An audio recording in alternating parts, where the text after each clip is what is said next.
हर्पल जियो drama आफत बन चुका है, बहुत ही स्पेशल। उसमें नेक्स्ट हमें दिखाया जाएगा कि जैसे ये शिफा को पता चलता है कि वरीशा के लिए वो वहाज के हाथ मांगे हैं और वहाज की शादी जो है वो वरीशा से करना चाहते हैं, तो शिफा जो है बहुत ही गुस्सा हो जाती है और बहुत ही रोना स्टार्ट हो जाती है। इस पर वहाज उसे बहुत ज़्यादा समझाता है और कहता है कि नहीं, मैं तुम्हारा ही हूँ, मैं कभी भी उससे शादी नहीं करूँगा, तुम्हें पता भी है मैं तो उसे पसंद भी नहीं करता, तुम कैसे सोच सकती हो कि मैं उससे शादी कर लूँगी। इस पर शिफा बहुत ज़्यादा रोती है और कहती है कि मैं तुम्हारे बगैर किसी भी इंसान से शादी नहीं करूँगी, तुम्हें भी अच्छी तरह पता है। इस पर वहाज कहता है कि हाँ, मैं बिल्कुल जानता हूँ, मैं कभी भी उससे शादी नहीं करूँगा, तुम टेंशन ना लो।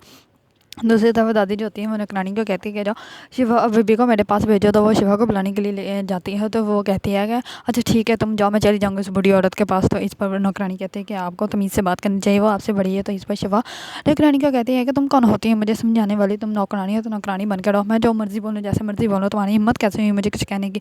ये सारी बातें वहाज सुन लेता है। वहाज उसको कहता है तुम्हें तमीज़ से बात करनी चाहिए, वो हमारे घर की बहुत पुरानी मुलाजमा है और बहुत बड़ी है, तो तुम्हें उनसे तमीज़ से बात करनी चाहिए। इस पर वो रोना स्टार्ट कर देती है, अपना ड्रामा स्टार्ट करते हैं, सीधा दादी के रूम में भाग जाती है। दादी के रूम में भाग जाकर कहती है कि देखने आपके होते हैं, मुझे सब डांटते हैं, सब कहते हैं कि ये घर तुम्हारा नहीं है, मुझे सारी बातें सुनाते हैं, सारे डांटते हैं। अभी वहाज ने मुझे डांटा है बिना वजह, जबकि मैंने तो कुछ भी नहीं कहा, मैंने सिर्फ नौकरानी को ये कहा था कि मैं चली जाती हूँ। इस बार नौकरानी भी मुझसे बदतमीज़ों की तरह बात करने लगी और वहाज भी मुझसे बदतमीज़ों की तरह बात करने लगा, मुझे डांटने लगा।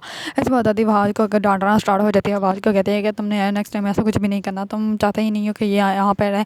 इस बार वहाज कहते हैं कि नहीं दादी जब मैंने ऐसा कुछ भी नहीं कहा, लेकिन वो वरीशा की बात दादी मान जाती है और दादी कहती है कि नहीं, तुमने ऐसा कहा होगा, अगर दोबारा मैंने ऐसा कुछ भी सुना तो मैं घर से चली जाऊँगी और साथ में वरीशा को भी ले जाऊँगी, फिर ना कहना मुझे। तो इस पर वहाँ जो होता है चुप कर जाता है। दूसरी तरफ वो वहाज के माँ बाप जो होते हैं वो शॉपिंग करने जाते हैं, तो मॉल में महक और महमूद को देख लेते हैं और दोनों उनको देख कर कहते हैं कि ये दोनों यहाँ पे क्या कर रहे हैं, जबकि ऐसा था इन्होंने कहा था कि ये अलग हो चुके हैं और इसके पास कुछ भी नहीं है, तो फिर ये दोनों शॉपिंग कर रहे हैं और वो भी दोनों साथ साथ। इस बार मैं जो वहाज का बाप होता है वो कहता है कि हाँ रानी की तो बात है, कुछ ना कुछ तो इन दोनों के दरमियान चल रहा है, वरना ये हम लोग उससे झूठ कैसे बोले। तो इस बार वहाज की माँ कहते हैं कि हाँ, मैंने तो पहले ही कहा था कि इन दोनों के दरमियान कोई ना कोई प्लानिंग है ही।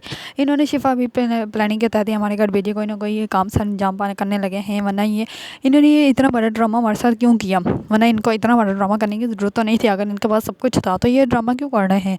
इस बार दोनों हैरान और परेशान हो जाते हैं और सोचने लग पड़ते हैं कि ऐसा ये क्यों कर रहे हैं।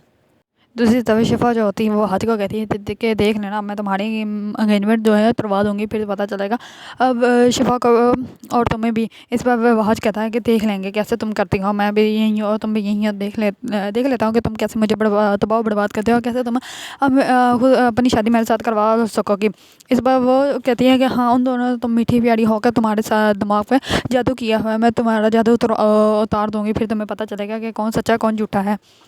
अगर आप लोगों को ड्रामा आफत पसंद है और इसके बारे में न्यू अपडेट जानना चाहते हैं तो मेरे चैनल को लाइक, कमेंट एंड सब्सक्राइब करना मत भूलिएगा।